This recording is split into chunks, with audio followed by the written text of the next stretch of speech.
நம்ம விஜய் டிவி பிரியங்கா கிட்டத்தட்ட 15 வருஷத்துக்கு மேல விஜய் டிவில நல்ல ஒரு ஆங்கரா ஒர்க் பண்ணிட்டு வந்துகிட்டு இருந்தாங்க. 2009ல ஜாயின் பண்ணி இன்னைக்கு வரைக்கும் ஒரு டாப் ஆங்கரா இருந்துட்டு வராங்க. இந்நிலையில ரீசெண்டா தான் வசி என்பவருடன் இரண்டாவது திருமணம் நடந்திருந்துச்சு. முன்னாடி 2016ல பிரவீன் என்பவரை லவ் பண்ணி மேரேஜும் பண்ணிக்கிட்டாங்க.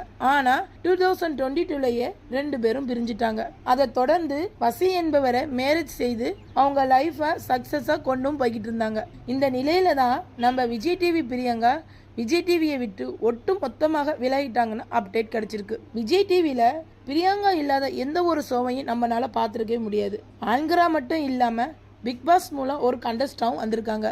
மேலும் குக் வித் கோமாளியில ஒன் ஆஃப் த கண்டஸ்டண்டா கலந்துக்கிட்டு டைட்டிலையும் வின் பண்ணியிருக்காங்க. பல வருஷமா சூப்பர் சிங் ஷோவையும் பண்ணிக்கிட்டு இருந்தாங்க ஆங்கரா. இந்த நிலையில எனக்கு பாடுற டேலண்டும் இருக்குங்கிறத அப்பப்போ சூப்பர் சிங்கில் பாடி பதிவும் பண்ணிக்கிட்டு வந்தாங்க.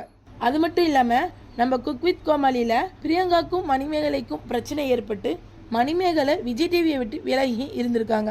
இதுக்கு முன்னாடி விஜய் டிவியில் ரொம்ப நாளாக ஆங்கரா இருந்த நம்ம அர்ச்சனாவும் விஜய் டிவியை விட்டு விலகி ஜி தமிழில் ஜாயின் பண்ணியிருக்காங்களாம். அதே மாதிரி தான் நம்ம மணிமேகலையும் விஜய் டிவியை விட்டு ஜி தமிழில் ஜாயின் பண்ணியிருக்காங்க. இந்த நிலையில தான் விஜய் டிவி பிரியங்காவும் விஜய் டிவியை விட்டு விலகிட்டாங்கன்னு ஒரு பிரபல ப்ரொடியூசர் பாலாஜி பிரபு ஒரு இன்டர்வியூ கொடுத்திருக்காரு. அதுல பிரியங்கா கோபிநாத் உள்ளிட்டோர் நிறைய பிரபலங்கள் விஜய் டிவியை விட்டு விலகிட்டாங்கன்னு, விஜய் டிவி ஒட்டுமொத்தமாக கலர்ஸ் கண்ட்ரோலுக்கு போக போகுதுன்னு, ஏற்கனவே ஹாட் ஸ்டார் ஜியோ ஹாட் ஸ்டாராக மாற்றி ஜியோ வாங்கிட்டாங்க. அதே மாதிரி தான் விஜய் டிவியும் பெயர் மாறப்போகுது. அதனால சீரியல்ஸ்லையும் ஷோலையும் நிறைய மாற்றம் வரப்போகுது. அதனால முக்கியமான இடத்துல ஆங்கரா இருக்கிற நம்ம கோபிநாத்தும் விஜய் டிவியை விட்டு விலகிட்டாங்கன்னு ஒரு ஷாக்கிங் இன்டர்வியூ வந்திருக்கு.